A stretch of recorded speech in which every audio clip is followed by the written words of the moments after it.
Hello student, next part of the chapter first, nationalism in Europe. हम क्या पढ़ रहे थे? हम पढ़ रहे थे कि किस तरह से जो लिटरेचर था,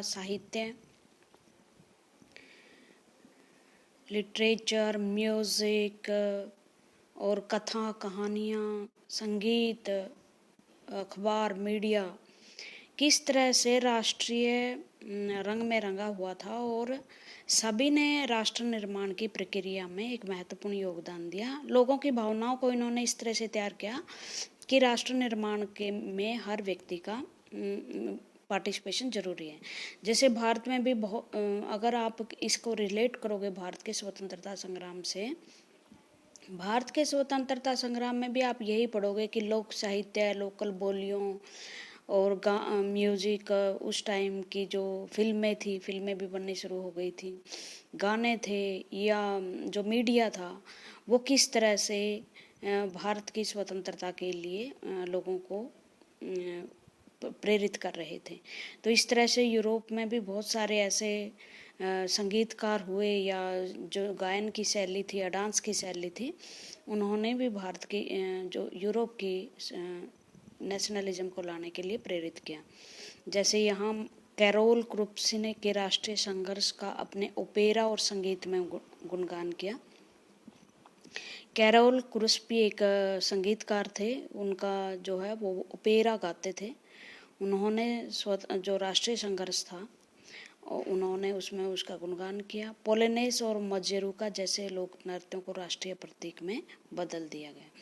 तो वो साइकोलॉजी मजबूत होनी जरूरी है किसी भी राष्ट्र के निर्माण के लिए, और वो आपके मीडिया और लिटरेचर, लोक कथाएं, म्यूजिक, इनसे होता है।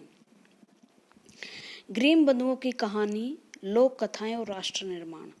देखो, लोक कथाओं में अगर आप पुराने इतिहास को उजागर करें और बहुत सारे जो पुरानी गाथाओं के वीर हैं उनको हम उसकी महिमा का मंडन करें, तो क्या होता है, जो लोग हैं उनकी जो सोई हुई आत्मा वो जाग उठते हैं कि हम इनकी संतान हैं और किस तरह से हम इनकी संतान होते हुए किसी की गुलाम कैसे रह सकते हैं।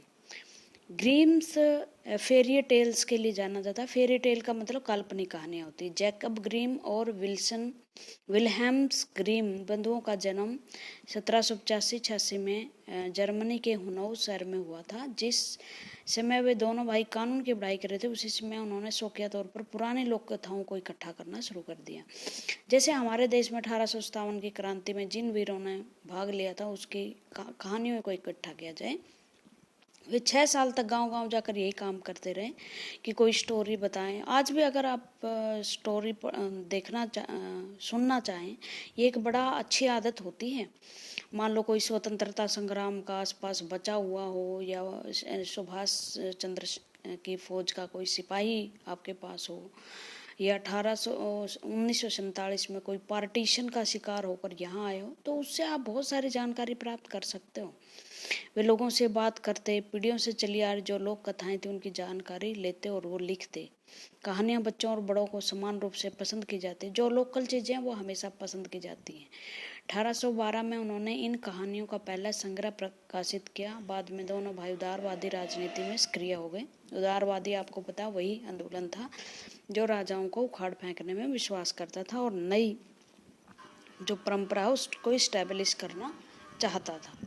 उसके बाद है प्रेस की स्वतंत्रता के लिए आंदोलन में उन्होंने विशेष रुचि ली, और इसी बीच उन्होंने 33 खंडों में जर्मन भाषा का शब्दकोश भी प्रकाशित किया। शब्दकोश का मतलब होता है किसी भी मीनिंग को डेफिनेशन वहाँ दी जाती है शब्दकोश में।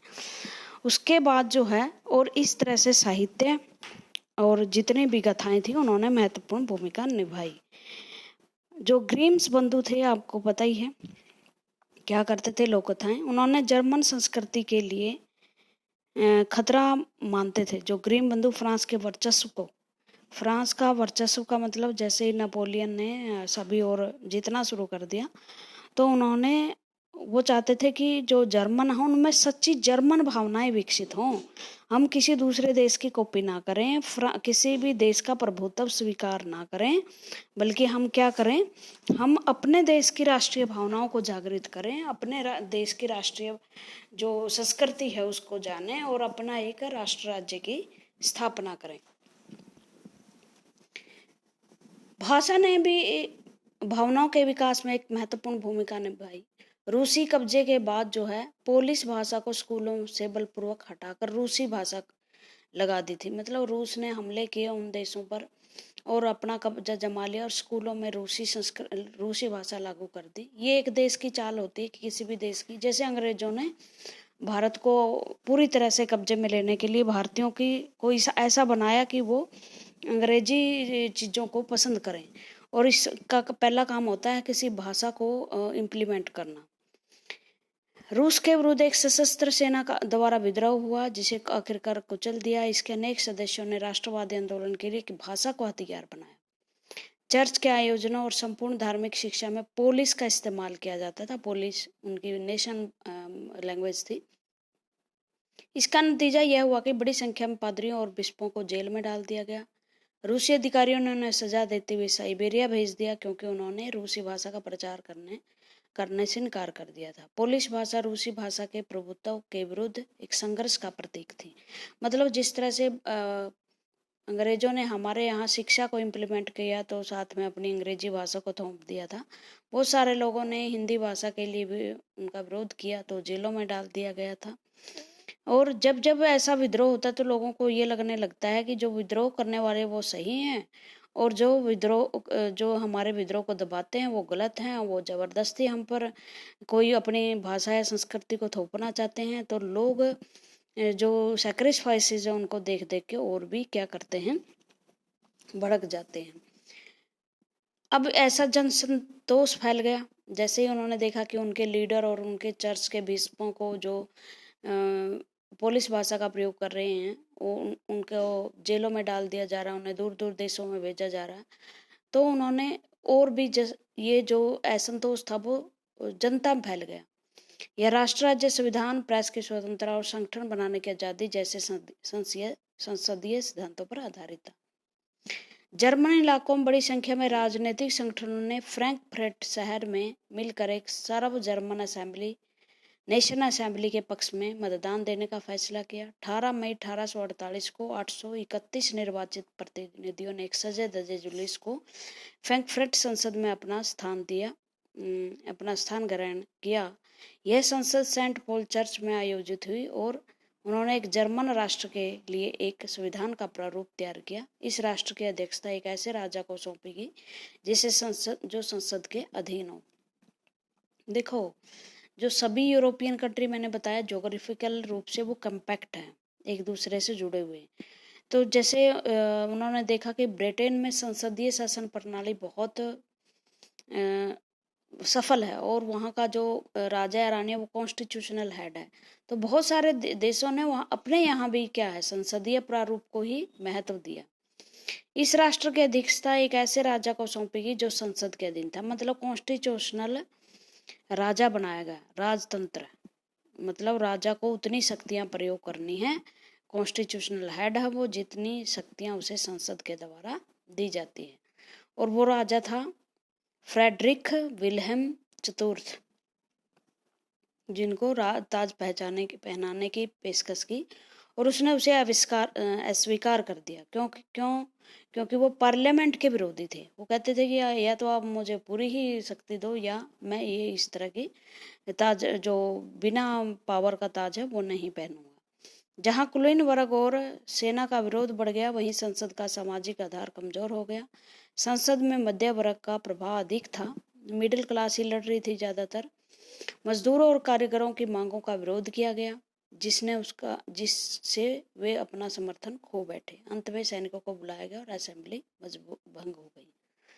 उदारवादी आंदोलन के अंदर महिलाओं ने भी बहुत बढ़ चढ़ कर भाग लिया था, लेकिन मजदूरों ने भी, किसानों ने भी बहुत भाग लिया था, क्योंकि सबसे ज्यादा दुखी वही हैं। विरोध सबसे ज्यादा प्रबल वही कर सकते हैं जिसको बहुत ज्यादा सताया गया हो, जिसको और कोई चारा ही ना रहे कुछ। महिलाएं भी बहुत सक्रिय रही आंदोलनों में। महिलाओं ने भी राजनीतिक संगठन स्थापित किए, अखबार शुरू किए, राजनीतिक बैठकों और प्रदर्शनों में शिरकत की, शामिल हुई वो। इसके बावजूद जब असेंबली का चुनाव हुआ, असेंबली का चुनाव में क्या है, महिलाओं को कोई भागीदारी नहीं दी, महिलाओं को किसी भी तरह की कोई भागीदारी नहीं दी। और क्या है, इनको भी बहुत बाद में कॉन्स्टिट्यूशन में जगह मिली, वोट का अधिकार मिला। ये जो हम ऊपर पढ़ रहे थे, ये उदारवादियों द्वारा क्रांति थी 1948 में। भूखमरी, गरीबी के कारण जैसे जैसे विद्रोह हुए, वैसे वैसे जो मिडिल क्लास थे वो भी एक्टिव हो गए थे और 1948 में गद्दियाँ छोड़नी पड़ी थी। Europe, Italy, Poland, astro Hungarian साम्राज्य, वहाँ के उदारवादी मध्य वर्गों के स्त्री पुरुषों ने संविधानवाद की मांग के साथ राष्ट्रीय एकीकरण की मांग को भी जोड़ दिया।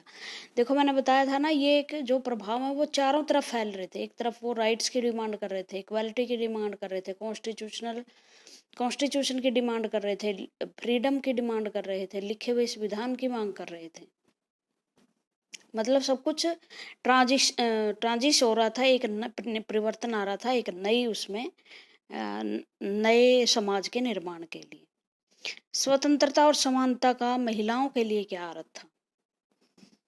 अब राजा से उसे देखो, महिलाओं की जो डिस्क्रिमिनेशन है, जेंडर डिस्क्रिमिनेशन जिसे बोलते हैं, वो एक सोसाइटी में नहीं है, वो यूनिवर्सल है।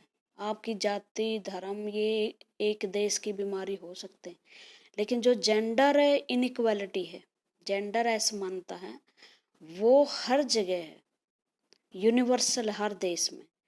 और इन आंदोलनों में भी महिलाओं ने बहुत बढ़ चढ़ कर भाग लिए, लेकिन इन आंदोलनों में महिलाओं को जब कुछ मिलने लगा इन आंदोलनों के बाद सोसाइटी को, तो महिलाओं को नहीं मिला। क्योंकि महिलाओं को अब भी क्या है, उदारवादी जो राजनीतिज्ञ थे फ्रैंकफर्ट संसद में, कार्ल वेल्चर, उन्होंने क्या था, प्रकृति ने महिला और पुरुषों को अलग अलग कार्य करने के लिए निर्मित किया है।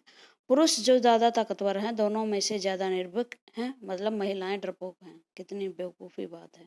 और मुक्त है, उसे परिवार का रखवाला और भरण पोषण करने वाला बनाया गया है। और वह कानून और उत्पादन तथा प्रतिरक्षा के क्षेत्र में सार्वजनिक कार्यों के लिए महिला जो कमजोर, निर्भर और दब्बू है, उसे पुरुष की सुरक्षा के लिए आवश्यक है। वो और घर में रहकर जो बच्चों का और घर की पालन पोषण करता है।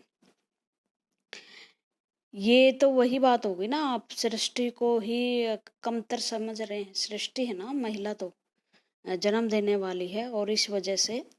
लेकिन दूसरी तरफ जो महिलाओं को राजनीतिक अधिकार से वंचित जो दूसरे थे इसके विरोध में, वो क्या कह रहे थे कि ये अविवेकपूर्ण है कि महिलाओं को आप इन अधिकारों से वंचित कर रहे हो। उन्हें हर तरह का संपत्ति का भी अधिकार होना चाहिए, उन्हें राजनीतिक अधिकार होना चाहिए। एक बहुत बड़े विचारक हुए हैं J.S. मिल, ब्रिटेन में, उन्होंने कहा था महिलाओं को भी बराबर का अधिकार दिया जाना चाहिए और बराबर का मताधिकार भी दिया जाना चाहिए। ये सबसे मूर्ख बात है कि उन्हें सिर्फ घर बार का पालन पोषण वाला ही बनाया जाना चाहिए। महिलाओं ने ही तो पुरुषों को इस काबिल बनाया है कि वो जो भरण पोषण से या परिवार के पोषण से मुक्त होकर राजनीति में भाग ले सकें। अगर महिलाएं अपना काम छोड़ दें तो पुरुष इतने काबिल नहीं है कि वो राजनीति में भाग ले सकें। ये जिसे क्या कहते हैं, नारीवाद कहते हैं, फेमिनिज्म। इसका मतलब ये नहीं कि महिलाओं को ज़्यादा अधिकार दे, इसका मतलब ये है कि महिलाओं और पुरुषों को दोनों बराबर अधिकार दिया जाए। कई बार फेमिनिज्म का ये मतलब मान लिया जाता है कि महिलाओं को ज़्यादा अधिकार दिया जाए, लेकिन स्त्री पुरुष दोनों को सामाजिक, आर्थिक, राजनीतिक समानता की सोच के आधार पर महिलाओं को अधिकार और हितों का बोध होना चाहिए। मतलब महिलाओं को और पुरुषों को समान राजनीतिक, आर्थिक, सामाजिक अधिकार मिलना चाहिए, स्टेटस मिलना चाहिए। तो ये महिलाओं के प्रति जो फ्रैंकफर्ट संसद हुई थी 1848 के बाद, जो लिबरलिस्ट थे उन्होंने क्रांति की थी, उनके बाद क्या क्या जो है डिमांड की गई थी, और उनमें क्या था, जो महिलाएं थी उनको अधिकार नहीं दिया गया था। राष्ट्र राज्य का निर्माण हुआ और संसदीय सिद्धांतों को महत्व दिया गया, मतलब संसद बनाई गई, लोगों के द्वारा चुनी हुई। इतना याद रखना कि आप जैसे संसद नहीं थी जिसमें हर अडल्ट वोट दे सकता है। अब भी बहुत सारे ऐसे लोग थे, ऐसे समाज के तबके थे जिनको अभी तक भी इनमें पार्टिसिपेशन नहीं मिला था। प्रेस को आज़ादी दी गई, संविधान बनाया गया, एक भाषा का प्रयोग किया गया और संविधान इस तरह बनाया गया कि लोगों को ज़्यादा से ज़्यादा स्वतंत्रता दी जाए। ठीक है। उसके बाद जो है उदारवादियों ने क्या जो है क्रांति में क्या क्या करना शुरू कर दिया, एकीकरण की मांग करनी शुरू कर दी। जर्मन इलाकों में बड़ी संख्या में राजनीतिक संगठनों ने फ्रैंकफर्ट शहर में मिलकर एक सर्व जर्मन असेंबली के पक्ष में एक संसद बनाने के लिए वो इकट्ठे हुए, मतदान दिया और 18 मई 1948 को 831 निर्वाचित प्रतिनिधि नियुक्त हुए और फ्रैंकफर्ट संसद बनी। उस संसद में जर्मन राष्ट्र का संविधान तैयार किया गया। राजा को फ्रेडरिक विल्हम, वैसे तो हम इसको पढ़ चुके हैं, उनको ताज पहनाने की घोषणा की, लेकिन उन्होंने मना कर दिया कि नहीं, मैं एक कॉन्स्टिट्यूशनल हेड नहीं बल्कि मैं तो एक ऐसे राज्य का शासक बनना चाहता हूँ जहाँ पर जो है सभी अधिकार राजा के पास हों। ठीक है। देखो ये फ्रैंकफर्ट संसद का चित्र है, ध्यान से देखना भाई। इसमें क्या है, महिलाएं सबसे ऊपर तो जो है आपकी जर्मन की देवी है, महिलाएं यहाँ बैठी हुई हैं, वो सिर्फ दर्शक हैं भाई, निर्णय यहाँ नहीं ले जाते। जैसे गैलरी में बैठते हैं लोग दर्शक, तो महिलाएं यहाँ बैठी हुई हैं और नीचे बैठे हुए हैं वो लोग जो पार्टिसिपेट कर रहे हैं, जो यहाँ निर्णय लेने के लिए बैठे हैं। मतलब महिलाएं जो बढ़ चढ़कर इन आंदोलनों में भाग ले रही थी, अब जो है वो क्या है, वो पार्टिसिपेशन नहीं कर रही थी जो डिसीजन लिया जा रहा था उसमें। ये चित्र आप देख लेना। मताधिकार से वंचित रखा गया महिलाओं को। जब सेंट पॉल चर्च में फ्रैंकफर्ट संसद की सभा आयोजित हुई, तब महिलाओं को केवल प्रेक्षक, ऑब्जर्वर की भूमिका दी गई कि आप बस देख लो कि ये हम बना रहे हैं, डिसीजन मेकर की नहीं दी। अब देखते हैं हम इटली और जर्मनी का निर्माण कैसे हुआ। निर्माण का मतलब एक राष्ट्र, नेशन स्टेट के रूप में वो कैसे गठित हुए। ठीक है, नेशन स्टेट कैसे बने वो, मतलब बहुत सारे जो टुकड़े थे राज्यों के, उनसे मिलकर एक राज्य कैसे बना। जैसे एक तो ये फ्रैंकफर्ट संसद है, उसमें डिसीजन लिया गया था एक संसद होगी और उस संसद में वो निर्माण करेगी, संविधान का निर्माण करेगी और क्या क्या आगे की भावी रूपरेखा तैयार की। 1848 के बाद यूरोप और राष्ट्रवाद का जनतंत्र और क्रांति से अलगाव होने लगा। 1848 के बाद जो है यूरोप में राष्ट्रवाद का जनतंत्र और क्रांति से लगाव होने लगा, मतलब ये दोनों अलग धाराओं में बट गए। राज्य की सत्ता को बढ़ाने और पूरे यूरोप पर राजनीतिक प्रभुत्व हासिल करने के लिए रूढ़िवादियों ने अक्सर राष्ट्रवादी भावनाओं का इस्तेमाल किया। देखो समझने की बात है, पहले जो नेशन स्टेट बनाने का आइडिया था वो किसका था, उनका था, लिबरलिज्म वालों का। लिबरलिज्म में वो लोग थे जो नए नए बदलाव चाहते थे, राजा के अधिकार छीनना चाहते थे, एक देश को एकीकृत करके जो शुल्क वगैरह थे, पैसे जो रुपया था वो एक बनाना था, एक झंडा फहराना था, एक जो है लैंग्वेज बनानी थी, कॉन्स्टिट्यूशन बनाना था, जो फ्रीडम देनी थी। लेकिन 1848 तक आते आते ये अलग हो गए। अब इनका काम क्या था, इनका काम था कि ज़्यादा से ज़्यादा स्वतंत्रता हासिल करने और इनका काम था ज़्यादा से ज़्यादा राष्ट्र को ताकतवर बनाना। जितना राष्ट्र ताकतवर होगा ना, राष्ट्र को ताकत बनाने वाली शक्तियाँ ज़्यादा हावी होंगी, उतने ही आपकी लिबर्टी कम होते जाएंगी। ये जैसे हिटलर जो थे ना, उनमें आप देख सकते हो नेशन स्टेट को उन्होंने भगवान बना दिया। उन्होंने कहा कि नेशन ही सबसे ऊपर है, नेशन के बाहर कोई भी व्यक्ति जीवित नहीं रह सकता। अगर राष्ट्र के लिए आपके अधिकारों को भी छीनना पड़े तो वो छीन लो। तो इस तरह से ये जो विचार थे ये लिबर्टी के तो खिलाफ थे ना। इससे आपकी स्वतंत्रता खुद तो खत्म हो रही थी ना। लोग राष्ट्र राज्य के निर्माण के नाम पर जो लिबरलिज्म था उसको खत्म करने पर तुले हुए थे। और जो रूढ़िवादी शक्तियां थी उन्होंने कहा कि हम जो राष्ट्र का निर्माण करेंगे, लेकिन राष्ट्र का निर्माण में कोई भी व्यक्ति को इतना अधिकार नहीं देंगे कि वो राष्ट्र निर्माण में बाधा पहुंचाए, और अगर वो बाधा पहुंचाते हैं तो हम उनके अधिकार छीन लेंगे। और इसी प्रक्रिया में जर्मनी और इटली एकीकृत हुए, इंटीग्रेटेड हुए और नेशन स्टेट बनी।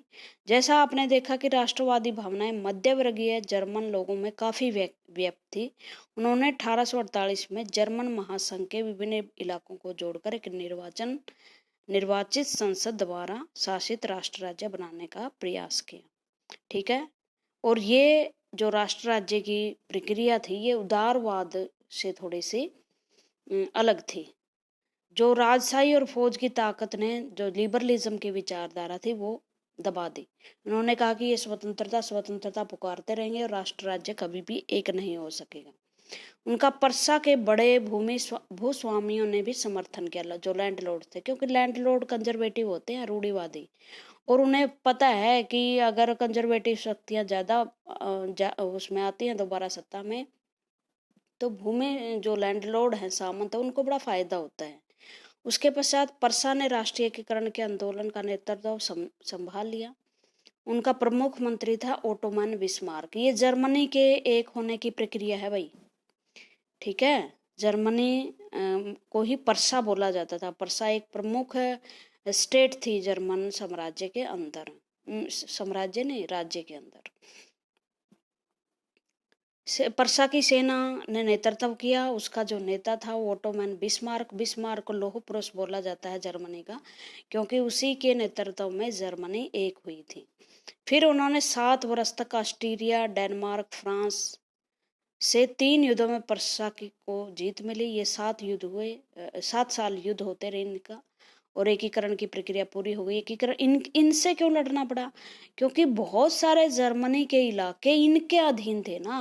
मैंने बताया ना, यूरोप एक है, पता ही नहीं चलता कि किसका राज्य खत्म हो गया, किसका आ गया। लेकिन जितना भी जर्मन ने सोचा कि ये मेरा इलाका था और इन पर स्विट्जरलैंड, ऑस्ट्रेलिया और फ्रांस कब्जा किए हुए, तो उन्होंने इसके अपने जो इलाके थे उनको पाने के लिए युद्ध किए। जर्मनी 1871 में वर्साय में एक सम्मेलन में पर्सा के राजा विलियम प्रथम को जर्मनी का सम्राट घोषित किया गया।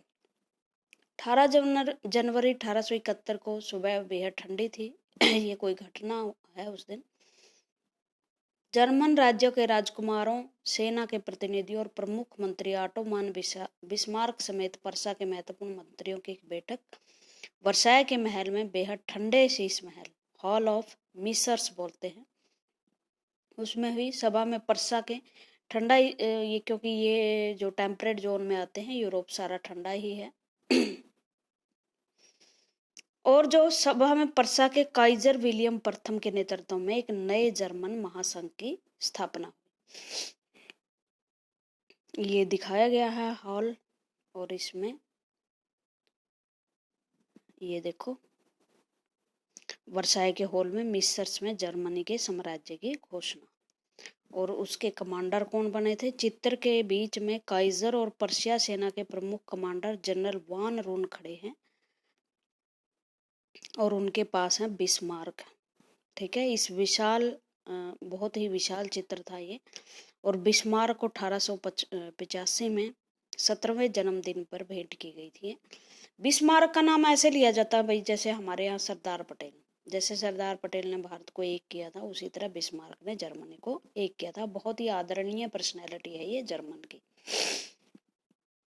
और इस जो ये बिस्मार्क ने ये इस हॉल में जो मीटिंग हुई उसमें नए जर्मनी राष्ट्र का निर्माण किया गया। नई बैंकिंग, मुद्रा, कानूनी व्यवस्थाएं स्थापित की गई। अब इटली का एकीकरण। इटली और जर्मनी मतलब बहुत ही क्लोज एक दूसरे से रहे हैं। जैसे 1945 में हिटलर का वहाँ शासक था, साथ जर्मनी में, इटली में मुसोलिनी का शासक था। जर्मनी की तरह इटली में भी राजनीतिक विखंडन का एक लंबा इतिहास है। वहाँ भी जो इटली थी वो कई टुकड़ों में बटी हुई थी। इटली अनेक वंशागत, अनेक डायनेस्टी थी जो वहाँ, और मल्टी नेशन थी, और बहुराष्ट्रीय हैब्सबर्ग साम्राज्य में बिखरा हुआ था। इटली भी मतलब एक नहीं था। ये कुछ आपका मैप है। मैप को बहुत अच्छे तरीके से स्टडी किया करो। अगर एक बार आप मैप को स्टडी करना सीख गए तो आप सारा ही जैसे जैसे आप चैप्टर पढ़ोगे तो आपकी को पता चल जाएगा कि मैं किस जगह की बात कर रहा हूँ और वो जगह कहाँ स्थित है। ये जर्मनी बिखरा हुआ पड़ा था और बीच में था परसा। ठीक है, फिर ये जर्मनी को एक किया गया था। उसके बाद जो है क्या कर रहे थे हम, जर्मनी का एकीकरण पढ़ रहे थे। अच्छा, जर्मनी के एकीकरण से संबंधित ये बात जरूर याद रखना भाई। 1806 उसकी प्रक्रिया कब पूरी हुई, 1866 से 71 तक। ठीक है। इटली जो है 19वीं शताब्दी में इटली 7 राज्यों में बटा हुआ था, जिसमें केवल एक है सर्डिनिया पिडमोंट में एक इतावली राजघराने का शासन था। बाकी जो जितने भी हिस्से थे उसमें इटली की किसी भी डायनेस्टी का शासन नहीं था। जो नॉर्थ वेस्ट पार्ट था उसमें ऑस्ट्रियाई हैब्सबर्ग के अधीन था। मध्य इलाके पोप के, जैसे अभी जो रोम है, या जो एक वहाँ होली सिटी नाम का जगह है, वहाँ चर्च ही रहते हैं, पोप रहते हैं। दक्षिणी क्षेत्र स्पेन के बुर्गोस राजाओं के अधीन थे। और ये बुर्गो शासन राजा आपको याद होगा फ्रेंच में भी राज करते थे, फ्रांस में भी। इतावली भाषा ने भी साझा रूप हासिल नहीं किया था, मतलब सारे देश में इटालियन भाषा नहीं बोली जाती थी। अभी तक उनकी विविध क्षेत्र और स्थानीय रूप मौजूद थे। 1830 में, अब इस आदमी का आपने नाम लिखना, जोसेफ मैजनी। ठीक है। मैजनी ने एकीकृत इटावली गणराज्य का वो एक कार्यक्रम पेश किया। उसने एक गुप्त संगठन बनाए थे, 2 गुप्त संगठन थे, एक यंग इटली, एक यंग यूरोप। ये दोनों संगठन उसके थे। और यहाँ उन्होंने क्रांतिकारी युद्ध हुए उनके, लेकिन क्रांतिकारी युद्ध जो है वो सफल नहीं हो सके। ये चित्र बिस्मार्क का है भाई। ठीक है, हंटर लिए हुए हाथ में, शायद ये दिखाया गया है कि उन्होंने जबरदस्ती किस तरह से राजाओं को जर्मनी में शामिल किया। ठीक है, अब हम इटली का पढ़ रहे थे, जोसेफ मैजनी, और उसके 2 गुप्त संगठन थे, एक यंग इटली और एक यंग यूरोप। उसके बाद उन्होंने क्या किया, इटली में सिर्फ एक राजा वो मानते थे कि इटालियन वंश का है, वो था सर्डिनिया पिडमांट का, और वो था विक्टर एमेनुअल। ठीक है। 1848 में क्रांतिकारी विद्रोहों की असफलता से युद्ध के जरिए इतावली राज्यों को जोड़ने की जिम्मेदारी अब किसकी आ गई, विक्टर एमेनुअल की आ गई। इस क्षेत्र में शासक अभिजात वर्ग की नजरों में एकीकृत इटली उनके लिए आर्थिक विकास और राजनीतिक प्रभुत्व की संभावनाएं उत्पन्न करते थे। दोबारा से वही बात आ गई कि ट्रेडर किस तरह से एक इटली चाहते थे। मंत्री प्रमुख कॉवूर, जिसने इटली के प्रदेशों को एकीकृत करने वाले आंदोलन का नेतृत्व किया। इटली का के आंदोलन एकीकृत होने के, इंटेग्रेट होने का आंदोलन किसने किया, कॉवूर ने। ये छोटा क्वेश्चन आपसे पूछा जाएगा, याद कर लेना। न तो वह क्रांतिकारी था, न ही जनतंत्र में विश्वास रखने वाला था। देखो कौन लीडरशिप कर रहा है, कॉवूर। और कॉवूर जो था वो ना तो क्रांतिकारी था और ना ही जनतंत्र में विश्वास करने वाला था, लेकिन वो इंटीग्रेट चाहता था। इतावली अभिजात वर्ग के तमाम अमीर और शिक्षित सदस्यों की तरह वह इतावली भाषा को कहीं बेहतर फ्रेंच बोलता था। फ्रांस में सर्डिनिया पिडमंट की एक चतुर कूटनीतिक संधि, जिसके पीछे कावूर का हाथ था, से सर्डिनिया पिडमंट 1859 में 59 में ऑस्ट्रियाई बलों को हरा पाने में कामयाब हो गया। नियमित शासकों के अलावा युद्ध से जो गैरिबाल्डी था उसके नेतृत्व में भारी संख्या में सशस्त्र स्वयंसेवकों ने इस युद्ध में हिस्सा लिया। 1860 में वे दक्षिण इटली और 2 सिसिली प्रदेशों में प्रवेश कर गए। स्पेनी शासकों को हटाया वहां से।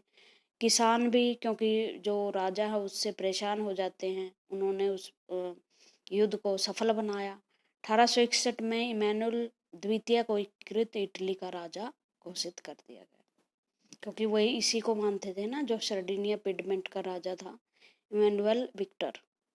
मगर इटली के अधिकांश निवासी, जिसमें निरक्षरता थी, इलिटरेसी थी, काफ़ी दर ऊंची थी, अभी उन्हें इस विचारधारा का पता नहीं था जो नई विचारधारा उनके देश में आने वाली थी, उदारवादी राष्ट्रवादी। उदारवादी राष्ट्रवादी मैंने कई बार बताई है, राष्ट्र का एक होना और स्वतंत्रताओं के साथ। दक्षिणी इटली में जिसे आम किसानों ने गैरिबल्डी का समर्थन किया, उन्होंने इटालिया के बारे में कभी नहीं सुना था। इटालिया देखो, जैसे मदर इंडिया है, जर्मेनिया है, उन्होंने इटालिया को प्रतीक माना कि अपनी एक भूमि है, मातृभूमि है, इस मातृभूमि पर हमें क्या करना चाहिए, अपनी जान को निछावर कर देना चाहिए, सैक्रिफाइसेस करने चाहिए अपने देश का निर्माण करने के लिए, इस तरह से। और वे मानते थे कि ला टालिया विक्टर एमेनुअल की पत्नी है, मतलब जो आपकी राष्ट्र की प्रतीक थी देवी, मतलब अपनी भूमि को इटालिया माना था, लेकिन जो अनपढ़ लोग थे उन्होंने सोचा कि ये इमैनुअल विक्टर जो राजा बना था उसकी पत्नी है। अब ब्रिटेन में क्या था? ब्रिटेन में ये आपकी इटली का है भाई, ये इटली इस तरह से कई भागों में बटी हुई थी। यहाँ कोई और शासन कर रहा था, यहाँ पेपल राज्य था, टस्कनी का, मोडेना, पार्मा, लंबार्डी, वेनेशिया। अब ये इटली बन गई थी ये एक, ठीक है, इस तरह से एकीकरण हुआ था उसका। देखो, ब्रिटेन तो मैं ये कहूंगी एस्पायरेशन था इनके लिए, एक प्रेरणा थी, क्योंकि ब्रिटेन में 1215 में एक क्रांति, मैग्ना कार्टा नाम का एक कानून पास हुआ था। उस मैग्ना कार्टा के तहत लोगों को बहुत सारे अधिकार दिए थे। फिर 1648 में यहाँ ग्रांड रेवोल्यूशन, ग्लोरियस रेवोल्यूशन हुई, ग्लोरियस रेवोल्यूशन, जिसके तहत जो राजा है उसको कॉन्स्टिट्यूशनल हेड बना दिया था, और जो बहुत सारे अधिकार थे वो पार्लियामेंट के पास आ गए थे, ठीक है। और ये सब वहाँ क्रांतिकारियों के द्वारा नहीं हुआ, ये सब हुआ उनके यहाँ कॉन्स्टिट्यूशनल डेवलपमेंट के साथ। धीरे धीरे धीरे धीरे हर 10 साल में, 20 साल में उन्होंने कोई ना कोई बदलाव लेके आया। जैसे इटली और जर्मनी में तो बहुत लंबे संघर्ष चल रहे थे, उथल पुथल मची हुई थी, और विद्रोह हो रहे थे, युद्ध हो रहे थे। ब्रिटेन में ऐसा नहीं हुआ, और इसी कारण से ब्रिटेन जो है वो अपना साम्राज्य इतना बढ़ाने में सफल हो गया। कुछ विद्वानों का तर्क है कि राष्ट्र राज्य का मॉडल या आदर्श ग्रेट ब्रिटेन था। ब्रिटेन में राष्ट्र राज्य का निर्माण अचानक उथल पुथल से नहीं हुआ, मैंने बताया ना। इन्होंने विकास की एक लंबी प्रक्रिया अपनाई, बल्कि ये सही प्रक्रिया होती है। अगर आपके देश में जो ग्रेजुअली डेवलपमेंट होते हैं ना, धीरे धीरे डेवलपमेंट होते हैं, वो सबसे बेस्ट होते हैं। वो फिर एकदम ये नहीं कि आज तो यहाँ डेमोक्रेसी आ गई या अधिकार दे दिया, अगले ही पल वो जो अधिकार लेने वाले थे उनको हरा दिया गया, फिर राज स्थापित हो गया, ऐसा नहीं होता।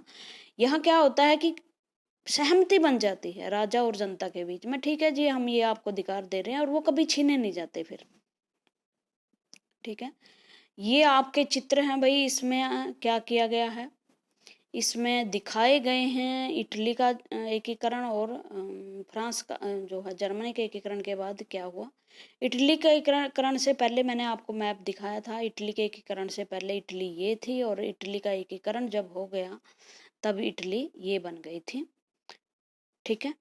उसके बाद एक नया शब्द आया एथनिक, इसको आप पोल साइंस में ज़्यादा पढ़ोगे। एथनिक का मतलब होता है एक नस्ल जो दूसरी नस्ल से अपने आप को अलग समझे, अपनी अलग संस्कृति पहचान रखे, अपना अलग हिस्ट्री रखे। और यूरोप इनसे बहुत ज़्यादा प्रभावित है।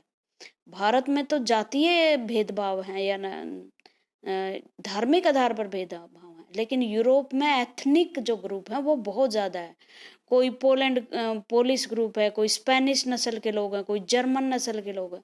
1945 में जब हिटलर ने जूस को बाहर निकाला था, तो वो नस्ल के आधार पर ही छांट छांट के स्कूलों में धावे बोलकर बच्चों से देखा कि किसी की आंख नीली है, कैसी है, उनके चेहरे का नस्ल कैसी है, तो उनको तभी तो निकाला था ना।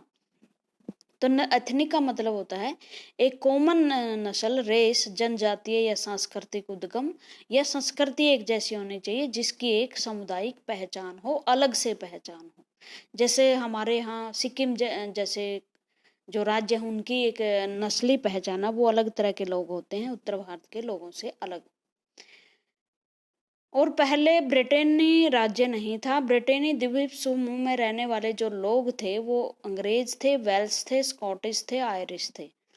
मतलब 4 भागों में बटा हुआ था। एक आपका छोटा सा यूरोप जो है, सॉरी इंग्लैंड, यहाँ जो है स्कॉटिश, वेल्स, आयरिश थे, यहाँ आयरिश थे, यहाँ स्कॉटिश थे। और इनकी एक अलग से एथनिक पहचान थी। ठीक है, इन सभी जातीय समूह की अपनी एक एथनिक पहचान थी। राजनीतिक और सांस्कृतिक परंपराएं अलग अलग थी।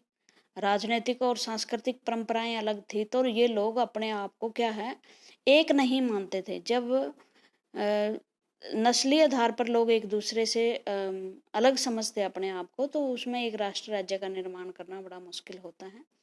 इनकी अलग अलग से सांस्कृतिक और राजनीतिक परंपराएं थी। लेकिन जैसे जैसे आंग्ल राष्ट्र, आंग्ल मैंने अंग्रेज, जो ये ब्रिटेन साम्राज्य था, ब्रिटिश साम्राज्य, धन दौलत, अहमियत और सत्ता में वृद्धि हुई। और आप जानते हो सत्ता में वृद्धि कैसे हुई। साम्राज्यवाद इन्होंने फैलाया, बहुत सारे देशों को जीता और अपना प्रभुत्व बढ़ाया। भारत जैसे देशों को गुलाम किया, यहाँ से उनका शोषण किया और वहाँ पैसे वो लेके गए। तो एक प्रभुत्व बढ़ाने में वो सफल हो गए। एक लंबे टकराव और संघर्ष के बाद आंग्ल संसद ने 1888, मैंने बताया था, ये ग्लोरियस रेवोल्यूशन इस दिन हुई थी। राजतंत्र से सारी ताकत छीन ली थी। राजा को कॉन्स्टिट्यूशनल हेड बना दिया गया था। इस संसद के माध्यम से एक राष्ट्र राज्य का निर्माण हुआ जिसमें केंद्र में इंग्लैंड था। इंग्लैंड और स्कॉटलैंड के बीच में एक एक्ट हुआ जो अब भी चल रहे हैं भाई। ये जो यूनाइटेड है वो अब भी ऐसे ही है, इसीलिए इसको ग्रेट ब्रिटेन कहा जाता है सभी को मिला करके। स्कॉटलैंड का हिस्सा है, आयरलैंड का हिस्सा है, ठीक है, आयरलैंड का भाग उसमें शामिल है। और इस तरह से जो है एक मिलकर एक ग्रेट ब्रिटेन बना हुआ है। ठीक है, इंग्लैंड और स्कॉटलैंड के बीच में एक्ट पास हुआ था 1707 in United kingdom of great Britain. Great Britain इसलिए कहा जाता है, याद रखना, क्योंकि ये स्कॉटलैंड जब साथ में मिलता है तो इसे ग्रेट ब्रिटेन कहा जाता है। इससे इंग्लैंड व्यवहार में स्कॉटलैंड पर अपना प्रभुत्व जमा पाया। इसके बाद ब्रिटेनी संसद में आंग्ल सदस्यों का प्रभुत्व दबदबा रहा। और यह आंग्ल का मतलब होता है जो ब्रिटेन के लोग, मान लो संसद बन गई, यहाँ स्कॉटलैंड आयरलैंड है, लेकिन संसद में अभी भी जो बीच का हिस्सा है इंग्लैंड, उसके लोगों का प्रतिनिधित्व ज़्यादा होना, उनका दबदबा ज़्यादा होना। और इस तरह से जो आयरलैंड है उसने तो बार बार इस से निकलने की कोशिश की, इस संघ से निकलने की कोशिश की और बड़ी क्रांतियाँ भी की हैं। थैंक यू वेरी मच इस डिस्कशन के लिए।